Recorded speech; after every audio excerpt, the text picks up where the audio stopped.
memberikan sesuatu yang menarik untuk anak-anak. Anak-anak akan ada sebuah proyek besar.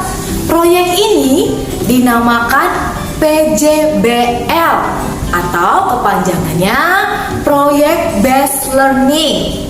Nah, anak-anak, secara umum PJBL ini mengajak anak-anak untuk berkolaborasi, berdinamika dengan lintas mapel.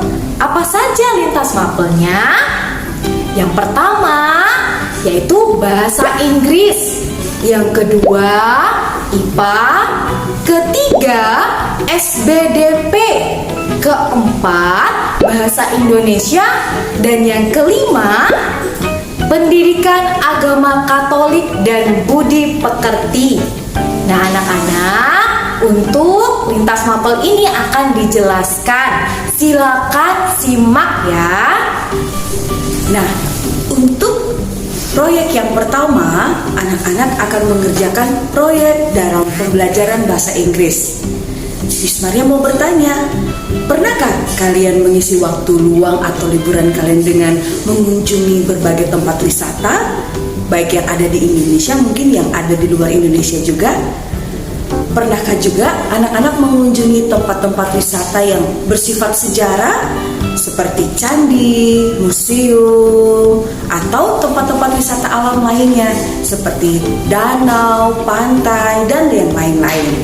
Nah, dari sekian banyak tempat wisata tersebut, adakah atau manakah yang paling berkesan untuk kalian? Mengapa? Dan apa yang kalian rasakan ketika kalian mengunjungi tempat-tempat wisata itu?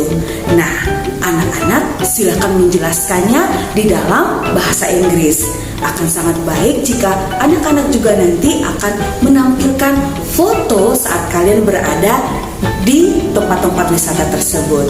Itu untuk tugas lintas mapel pertama ya. Nah, dari berbagai tempat wisata yang anak-anak pernah kunjungi, ternyata tempat wisata tersebut memiliki cerita rakyat. Nah, jika ada, cobalah anak-anak ceritakan. Atau anak-anak bisa mencari sebuah cerita rakyat dari berbagai sumber atau dari buku, lalu anak-anak coba ceritakan. Pilih cerita rakyat yang mengandung nilai-nilai moral ya. Anak-anak, agar anak-anak itu dapat bercerita yang lebih menarik, anak-anak harus melengkapinya dengan berbagai macam properti, sehingga cerita yang anak-anak sampaikan nanti itu sampai kepada pendengar atau yang menyaksikan cerita anak-anak. Nah, untuk membuat properti atau alat-alat bantu, anak-anak dapat memanfaatkan barang-barang bekas yang ada di sekitar kita. Bisa dari kardus bekas, bisa dari koran bekas, bisa dari kotak pasta gigi bekas, atau kotak sabun, bisa kain perca, atau apa saja yang ada di sekitar rumah kita.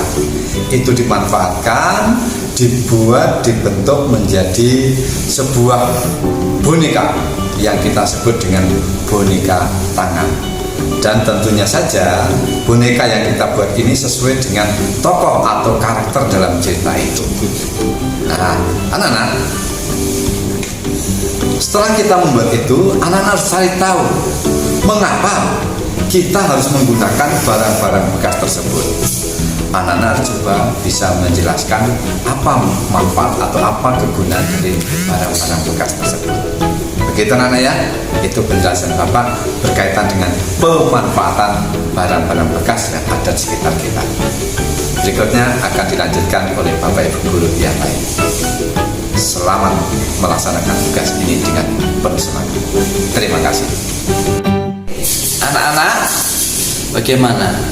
Sudah dapat pengetahuan atau sudah mendapatkan bayangan dari Pak Yakub tadi ingin membuat boneka tangan seperti apa dari bahan-bahan bekas? Kita pikir kita imajinasikan, ya anak-anak, yang Bapak Ibu guru minta adalah membuat boneka tangan dari barang-barang bekas. Memang Bapak Ibu guru tidak mencontohkan secara spesifik atau bagaimana sih mencontohkan cara buatnya, bagaimana dari bahan-barang bekas apa saja. Nanti jika Bapak Ibu guru mencontohkan, nanti anak-anak hanya meniru dong. Nanti anak-anak hanya mengikuti, terus tidak ada kreativitas. Nah, makanya anak-anak, Bapak Ibu berharap boneka tangan yang anak-anak buat itu sesuai dengan kreativitas anak-anak. Oke? Boleh dari barang-barang bekas apa saja. Jika ingin membuat tangan, ini boneka tangan, anggaplah, nah, tangannya gini, ini tangan kanannya, ini tangan kirinya, terus ini kepalanya. Yang penting bisa digerakkan seperti itu ya anak-anak ya. Nah, lalu ini yang membuat mata.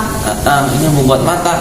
Matanya boleh tidak Pak menggunakan kelereng misal. Itu barang bekasku yang sudah tidak, mainanku atau mainanku yang sudah tidak mainkan lagi. Boleh Pak, boleh, terserah ya. Apapun itu, yang penting anak-anak menggunakan barang-barang bekas. Dasarnya harus ingat barang-barang bekas. Nah, lalu kau punya pertanyaan, pola seperti apa yang akan anak-anak buat untuk membentuk karakter atau tokoh dalam cerita boneka tangan?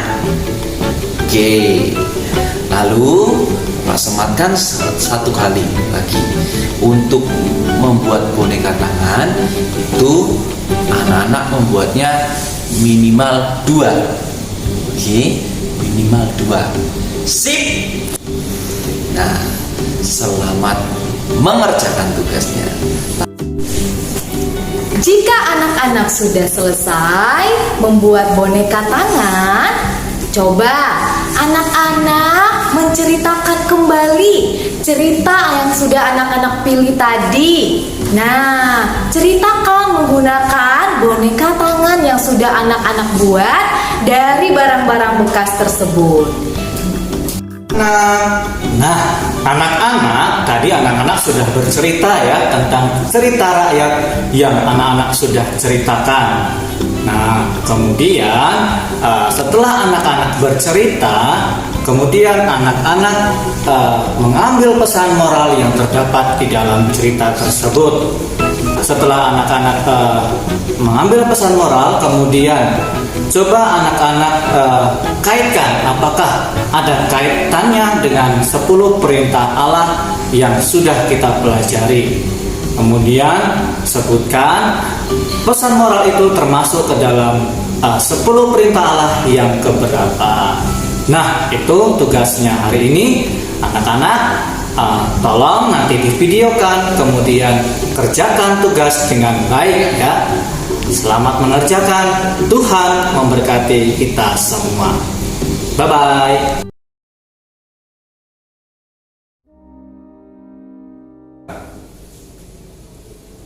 Salam sehat.